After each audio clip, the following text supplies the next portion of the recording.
things I've heard most consistently from black men who practice this is that sex growing up, in particular to the United States, particular to the black community, was always about her pleasure. Your value as a man was determined based on how well you pleased her. How not only did you figure out her kink, but of course the second part of that is performing, right? And so many men have reported that the sex act is all about pleasing her. Even in, from high school on, I've heard men talking about this kind of starfish dynamic where a woman will just lay there and expect you to perform. And we have, in many ways, adapted to this model and measured our sexual prowess and the degree to which we experience sexual pleasure based on how much she is pleasured. Some of these brothers who have broken away from that and started to date internationally have talked about how they've kind of left that dynamic alone and allowed themselves to experience pleasure rather than defining sex simply as something that pleases her. I think you'd be surprised how many men have this experience, even though it's not something we publicly talk about, and it's definitely not something you see in movies or television shows. But even in the era I came up in the 80s, we were told in many ways through the music, through the videos, the movies, the conversation around seduction and love was all about, when it came to sex anyway, how well you pleased her, how many hours you performed for, and whether or not you were physically pleasing, and all the aesthetics of your body were up to snuff, all these kind of things. But it was never about men's pleasure. Our pleasure was supposed to be gotten from how well we pleasured her. And the conversation she had with other women was always suited around, obviously, how well you did. But when men started talking about going elsewhere and redefining how they actually, even engage sexual pleasure, they started to also talk about breaking from this kind of social idea that sex, as we understand it, was just about her pleasure. And the idea was you were supposed to get pleasure as a man simply because you had sex. That was the thing. He didn't necessarily have to do very much. A percentage of our women are agent provocateurs because they play a role in the oppression and the misandry of black men.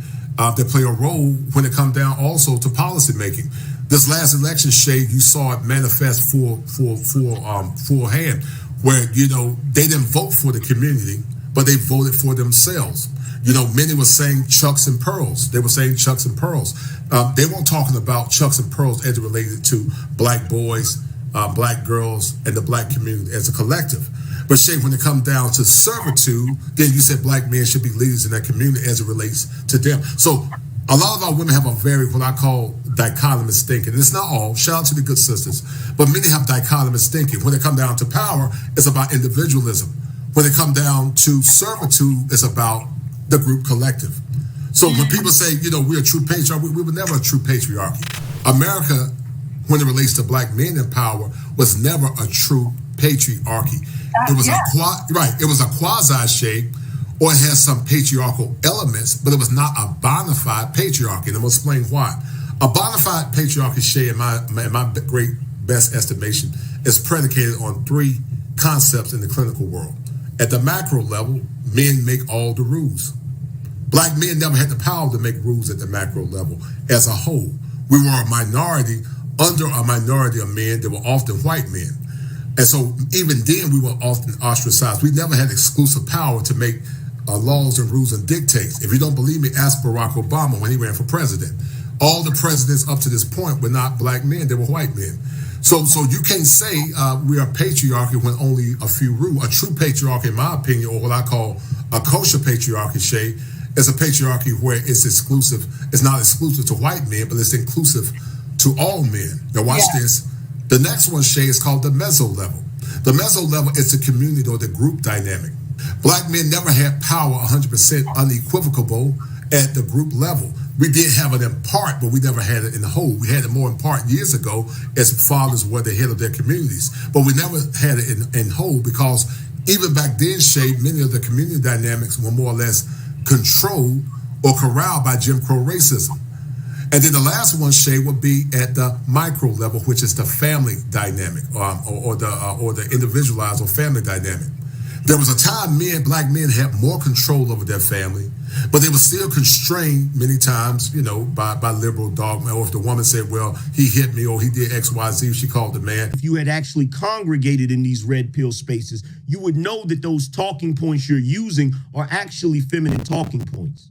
You would also know that those talking points have been obliterated. But you don't know that because you didn't really congregate in the red pill space, seeing as how you chose to mock it. But the problem is most red pill content creators have more creativity, more intellectual prowess, more ambition, more know-how in their fucking pinky finger than a lot of you old niggas have in your entire fucking generation. We know who you are, okay? The greatest generation and the silent generation accomplished things by leaps and bounds. You motherfuckers are just the spoiled children who are the recipients of all the work of the civil rights movement. You then turned around and squandered every last bit of the gifts that they gave you. You lost lands that they worked so hard for and kept for generations. A lot of you wouldn't even have a fucking house to live in if it wasn't for Papa and Big Mama. So don't sit around running your fucking mouth as if you fucking accomplished something. You didn't accomplish shit. Most of you weren't even able to maintain marriages. Most of you have been divorced at least 2 times. Some of you have been divorced 3 times. You taught your daughters nothing, which is why those of us who are Gen X men had that mess put in our fucking lap that we had to figure out without the guidance of you, I might add. We know what it is. You're fucked up mentally. You're the first generation to watch TV, which is why you have this concept of white people being these gods that are all powerful, because when you were a child, the only folks on TV were white folk.